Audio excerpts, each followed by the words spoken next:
Welcome to my clubhouse. My name is Sally Colón, and I am so excited for my guest today. She is a producer, a writer, a transformational business and energy coach, and a Hollywood executive. And her name is Nina Boski. Welcome, Nina. Okay, so I have to tell you before I start asking questions, Nina and I met because I got pulled into a show with our good friend Tim Story. Yes. And so we have a show that we are co-producing. Yeah. Can we say the name of it? Sure, why not? All right, it's called Randyland, and it is in the process of being pitched right now, so we're super excited. Woo! So, yes, and it's a hot show. And it's such a good show. Oh my God, like I told Nina the other day, I was like, I think there's going to be a bidding war. I do too. Yeah. And very rarely, I don't think I've ever said that. Right. Where I felt so confident about it. I would be shocked. Yeah, this is going to be a show that you've never seen before. So we'll talk. You know what? When the show gets sold, we'll come back on the show with our star. Oh my gosh. And then we'll talk all about it. So, all right. Great. So let's get to Nina. So you're doing this incredible podcast all about the Hollywood icon, Marilyn Monroe. Yes. So tell me how it got started and why you decided to put so much time and energy into it. That's a very good question. Yeah. I'm sometimes asking myself that same question. I was never a typical fan. The Marilyn fan group, there's so many fans, millions of fans around the world. I can imagine. And they love her. Yeah. I mean, there was a documentary done in 2012, and I remember one of the fans saying that if I had a choice between having a relationship and being as much as I involved in Marilyn Monroe, I'd pick Marilyn Monroe.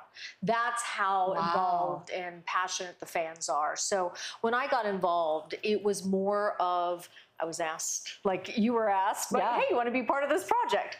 And then what happened, like most people, is you fall in love with her because I had a perception that she was that dingy ditzy blonde. Right, I think a lot of people think that. And I didn't think I didn't dislike her, but I wasn't as, spending all these time, resources, everything that goes into really looking at her life. Because you're all in on this project. I'm all in. Because I was reading through all the information that you sent me to prepare for the show, and I have to tell you, I had a little moment of feeling very sexy just reading about her. Wow. It kind of put me in a place of like, she was so sexy and so classy and probably one of the most beautiful actresses that we've had.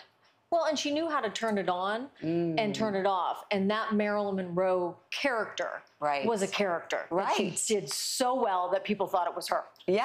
Oh, and I want to talk about her because the same actress played her on stage as well as in the movie. Yes, yes. Do you know how they casted her? How do they find her? Which one are we talking about? Because are we talking about our podcast? Yeah. Yeah. So I actually found her on stage.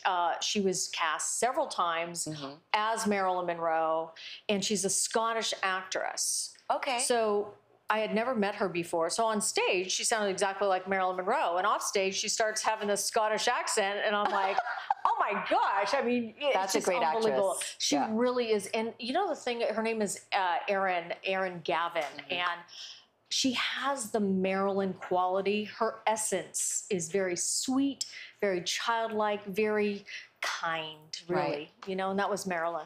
So tell me about this series, because you're doing a series, right? And you're pitching the series. So here's the thing, is that the docuseries is going to be revamped because there's so much about her, unfortunately. Netflix has a documentary out. There's a documentary film coming out, and it's a fantasy film. So guys, it's fantasy. It's fantasy. It's not a biopic. Please, it's not a biopic. Yeah. And the Netflix documentary, or the documentary that's out there right now, the person who is an author, he's a well-known author. He comes in 5 minutes in the whole documentary and says, I think she overdosed or committed suicide. But three-fourths of the documentary is dedicated to the Kennedys did it. And so what has happened, Sally, in this story, and it's really, I think the truth is more fascinating than the lies that have been told. Right. There's so many lies that have been told about her that have been debunked, that the fact that on a mass scale, in 2022, we are getting the same information and thinking it's the truth. Still. Beyond. Yeah. It's even worse today than it was 3 years ago. Because we're celebrating the 60th anniversary of her death. Yes. Right? Yes. And I was reading earlier today that Sinatra also thought that she was murdered, correct? Well, you know what it is that there's all the speculation back in the day. And soon after her death, just like today in politics, there are people that want other people to go down. Right. And so how do we get to those people?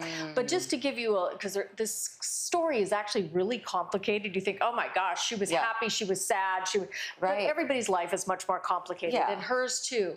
But back in, a few years after her death, there began the rumor mill. And the rumor mill began a situation where a gentleman back in the 70s, there was about 3 or 4, just to not get you caught up in all the details, but I'll give you one tidbit. This man went on record, did a show on ABC and said he was married to Marilyn Monroe. Come on. I'm not lying. How did they let that go through, though? Because back then there was... Right? That's ridiculous. There was no internet. So when you think about it, you got away with stuff. And Marilyn would pose with her fans. Today, Marilyn would have looked at her or him as a stalker.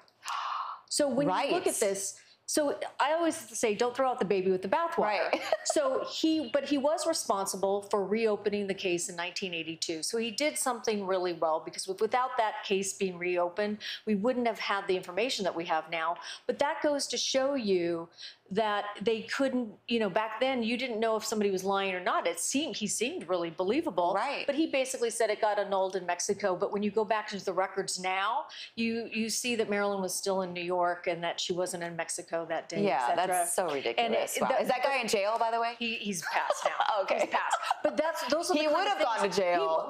The thing is, though, those are the kind of lies, and I believed him too. Yeah. Up until this investigation, I thought she was murdered, for sure. So you weren't going to tell me otherwise. Right. So what are some of the rumors? Because I want to know, because you've been in this for how long have you been studying Marilyn? At least 2014, 2015. Wow. Yeah. So okay, so several years. Yeah. So tell me some of the things. So the first go around in the investigation was mind-boggling, because you always hear these things about her being either having an injection or that she was given an enema, and that her housekeeper at the time was washing the sheets in the middle of the night. Okay? You come to find out. And I just was like, what? Marilyn Monroe didn't have a washer and dryer in her house. Whoa. So these people come in Spooky. that have been normally like on media. So let's just imagine I come on and I tell you all these stories, grandiose stories about Marilyn. And then the DA opens up a case and they change their story, because they can't prove it. Everybody wants their 15 minutes of fame. And so what happens is they tell stories. And they tell really good stories. And now you've got 6 decades of a lot of story without a lot of fact. And our tagline is basically, we'll break it down: fact, probable theory, or outlandish rumor. So you, the audience, know what is actually a fact. There's multiple books out there right now that do the same thing. And they're so believable. If I were reading this book as a person that just wanted to get to know Marilyn Monroe, I would think that everything this author was saying was the truth. But what he does is he does such a great job of blending a fact, one fact, with a probable theory and a lot of outlandish rumor, and then they say this is what happened Marilyn Monroe. And the big thing with Marilyn is that they always say that the Kennedys or Bobby Kennedy killed her. And in this investigation, we found out there's 9 photos that actually prove that he wasn't there that day. But she had a lot of secrets on a lot of very wealthy political men, right? She did. Like, what was the main reason anybody would kill her? The main reason is that the mob wanted to bring down the Kennedys. And so the way that they could do that, and then you have Hoover using her. Okay. And so the thing that you start to find out as you dig under the hood of the Marilyn story is that what you think is true is actually not. And with Marilyn, the reality is that she died over time. So a fast injection, enema or anything that was fast acting wouldn't have taken effect. And then, and then you see how she had an acute mental illness. I was going to go there. Yeah. Because I don't think a lot of people understood what she was dealing with. No. So even today, people don't understand. Right. And so I think it's great what you're doing, by the way, because I think aren't we all curious about Marilyn? Yeah. Like so many people, like she was just a goddess. She really was. I mean, happy birthday to you. Okay, happy birthday, Mr. President. I thought that was all like the seduction of JFK. Right. Didn't you? Yes. No, it's completely rehearsed, and there's rehearsal photos of she's going to come in late, they're going to do this, she's going to do something seductive to the president. He already knew what was happening. It wasn't like, oh, my one chance to see JFK, and I'm going to say happy birthday in a sexy way. It was all planned. And there's pictures to dare prove them. it.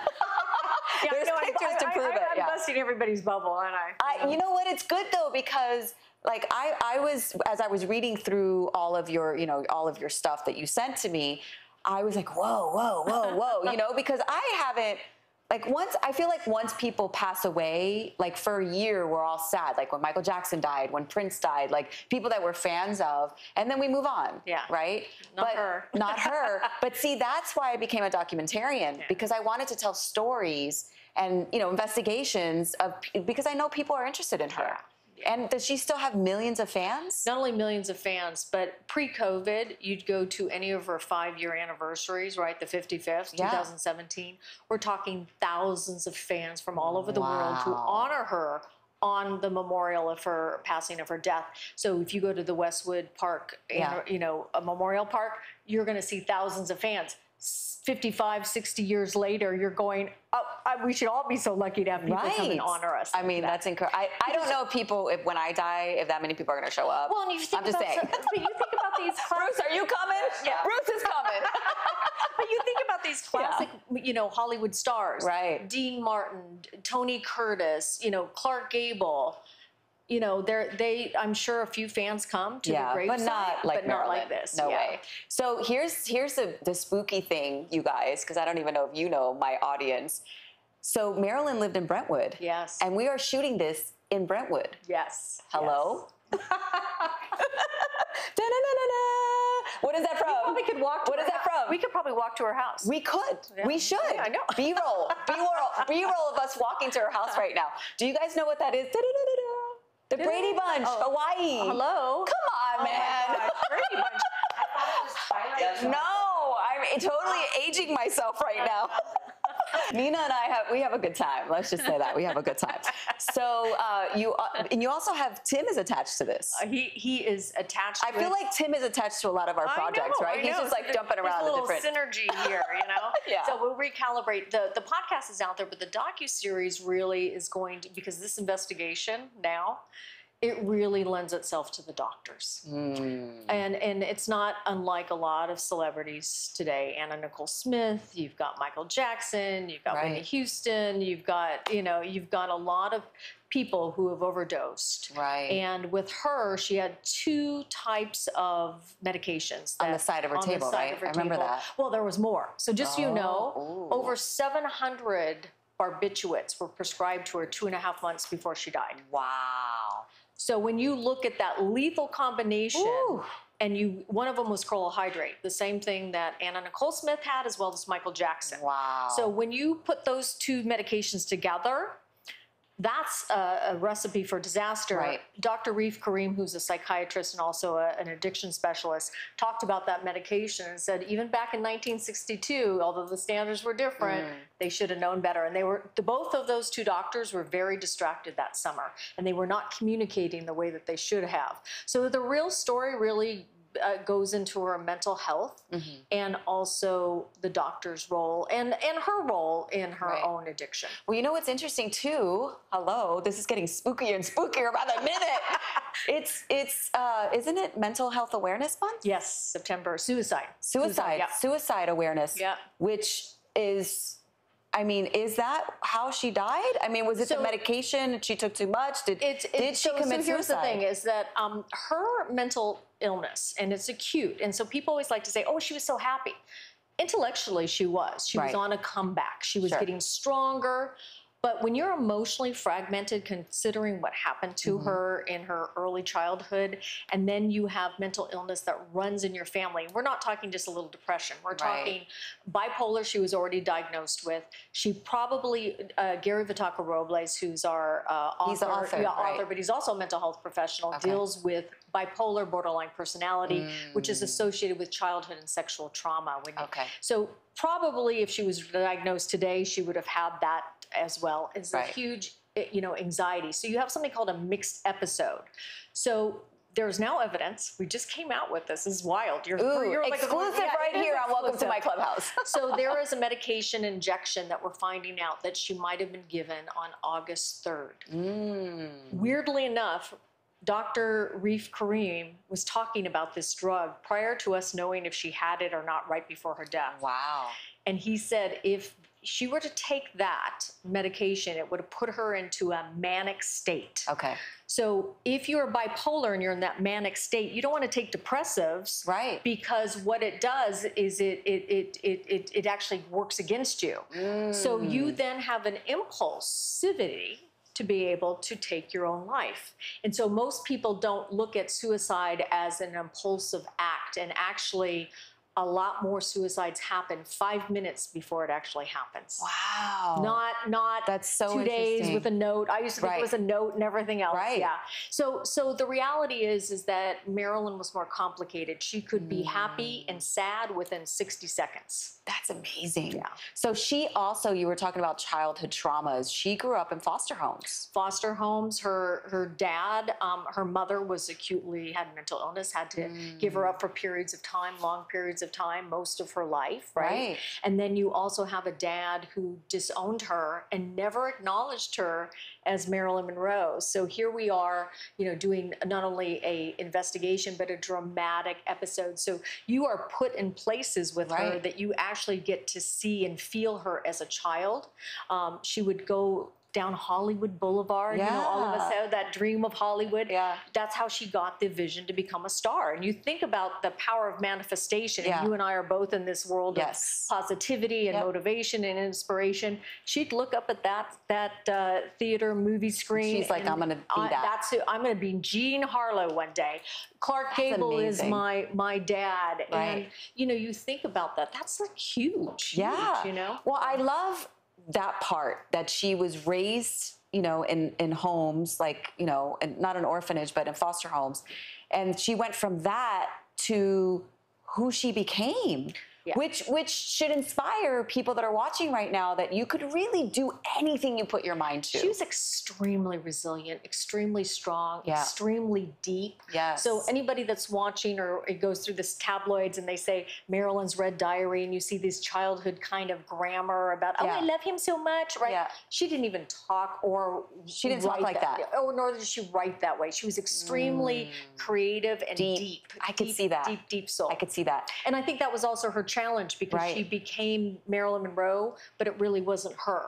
And she was then trapped by that persona. And what people thought about her and what she had to be for the people. So we're going to take a quick sponsor break or partnership break with Amazon Live, and we're going to talk a little bit about a few products. First of all, I want to ask you, what is the last thing you bought on Amazon? Oh, you know what it is? What? Is I bought flamingo pillows for a flamingo party. Pink flamingo party. Yeah, you should have a pink flamingo party. Let's have one right now. We're having a pink flamingo party.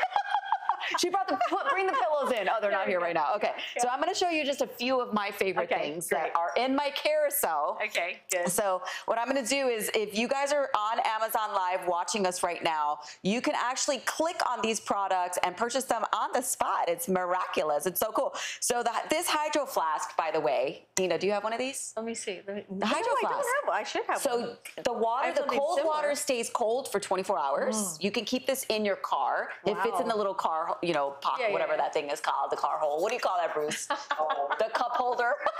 Thank you, Bruce. Car holder. I would the car holder. And it's the water. Like right now, I put this water in this morning.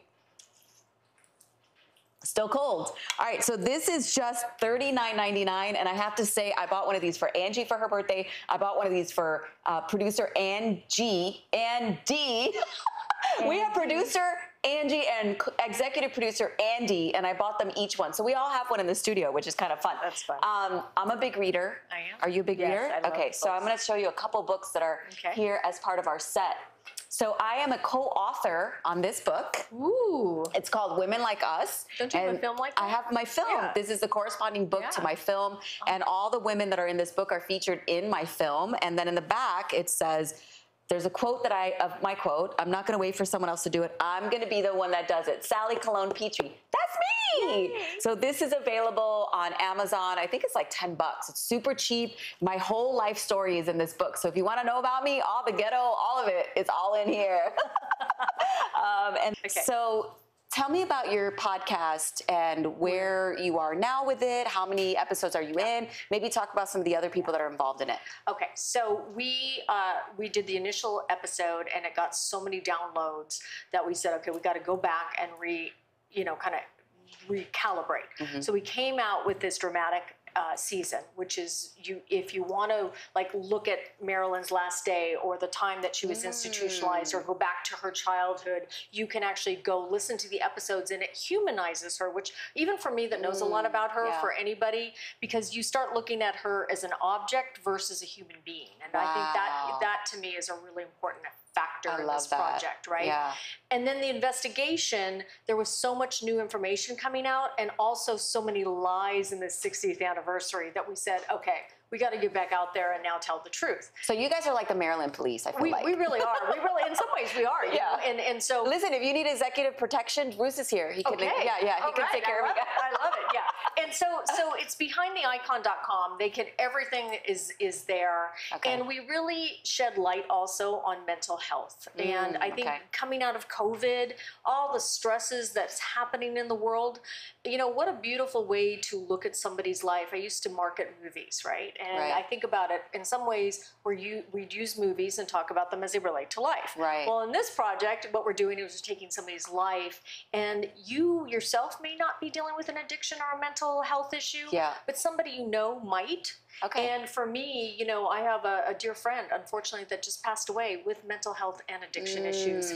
And she died right around Marilyn's birthday. So for me, it's also a passion project because there's so many people that really need help and stuff. Yeah, and absolutely. So Tim Story, who's involved in it, the celebrity of today, but we have Dr. Cyril Weck, Dr. Michael Baden, we have a huge amount of, legal and police, Dr. but Sal LaBarbera as well. And he's an ex-homicide detective. So there's a lot of information that is, documentaries. You're a documentary filmmaker, so they kind of tell a story versus letting the story unfold. And what we're trying to do is tell the story as truthfully as possible. And that's something that has been told. So. Wow. So this is it. This is everybody thinks the Marilyn story has been told, but everything that you've been told is a lie. Right. It hasn't been told the right way. It has not been told the right way. So you guys, that's your journey is we're going to tell her story. We're going to tell it the right way. We're going to tell the truth. Yeah. We're investigating. So our last final episode is breaking down the Netflix documentary so people can actually hear and see for themselves, because when you watch that documentary, you're going to think, oh, this has got to be true because there's tapes. Sure. But the problem with it is, so here's an example. I've listened to those tapes. So you use some of the tapes, but not all the tapes. Right. So you get some of the truth, but not all of the truth. And you leave out some of the truth that says that maybe Bobby Kennedy wasn't there in Los Angeles that day. So where is that part of the truth? When does this journey ever end for you? Or do you think you're just, okay. It does. We are in the middle of this last year. We wanted to get the podcast right and get the story right. So when we do the investigation in a TV docuseries, we're telling the story that actually is there. So in this investigation, we actually can prove that Bobby Kennedy was not in LA the night or the day that Marilyn Monroe died. There's three areas in which they say he was there. In the morning, the afternoon, and later in the evening. And with the exception of later in the evening, and it just makes logical sense, why would anybody put themselves in the middle of a quote murder if there's a murder happening, especially Bobby Kennedy with 7 kids at the time in San Jose, which is where he was with 2 other families. Wow, that's incredible. Like, I'm blown away right now because I don't know any of this. Nobody does. That's the problem. Wow. Nobody does. Everybody. And the challenge with Blonde coming out and the other documentary is when they see that on such a mass scale, all it does is take a cultural belief and cement it even more. And actually what you're being told is a lie. As we wind down, tell us where people can find you. You know, again, let us give us the website, and we'll have it on the lower third as well. But give us the website and tell us the last, the projects you're working on really quickly too. So right now, what we're doing is we're coming to the season close, and next year we'll go to season 2. But we're going to want to come out with when it's the docuseries, TV docuseries. So it complements the podcast, complements what we're doing on TV. And the name of it is BehindTheIcon.com if you want to go see it. But it's Marilyn Behind the Icon. This is great though. See, it's BehindTheIcon.com. So then when we're done with the Marilyn story, you ask me what am I doing next? I'm going on to another icon. There you go. There you go. What icon? It might be Elvis Presley and Anne Margaret. Their love affair. Ooh, I didn't even know they had a love affair. Yeah, they did. You heard it here first, people. I'm sure it's on Google too, but anyway. And then, so one more time, the website, and then how they find you personally. Yeah, so it's BehindTheIcon.com for everything Marilyn and everything that we're doing there. And then if they want to reach me, they can go to lifebites.com. So I love that. And by the way, lifebites.com, I just got this as a gift. Where are these available? Amazon? They are Amazon. Yeah, they're on Amazon, and also they'll be back for our website during Christmas. They're great stocking stuffers. I love this. So we're going to read one in closing. Okay, wait, let's take a bite. That's the tagline. Take a bite out of life. Here. You do one. I'll give you one. All right, give me one. That's a good one. All right, this is a good one. We're going to read a life bite right now. That's a good one. What are 3 things that are keeping you from feeling excited about your life today? And then, you have to answer that. Yeah, you have to answer it. So, then here's one. When was the last time you just relaxed and just played? Ooh. So I'll answer this one. What are the 3 things that's keeping me from feeling excited about my life today? Keeping me from feeling excited. Ooh. Okay, maybe that's a different show. Read yours. Answer yours. Mine is, when was the last time I just relaxed and played? Well, it was last weekend, but this weekend I have my girlfriends coming in from my childhood, and we're going to the beach. If we didn't get rained out. So there you go. So last weekend when you bought your flamingo pillows in your party on Amazon, by the way. Relaxing and playing. I love to play. Yeah, we have to play. We have to relax and play. 100%. So thank you, Nina, for being here. I appreciate you so much. And thank you, Amazon, and everyone watching on YouTube and Instagram and TikTok. We're everywhere. I appreciate you guys. We will see you next time on Welcome to My Clubhouse.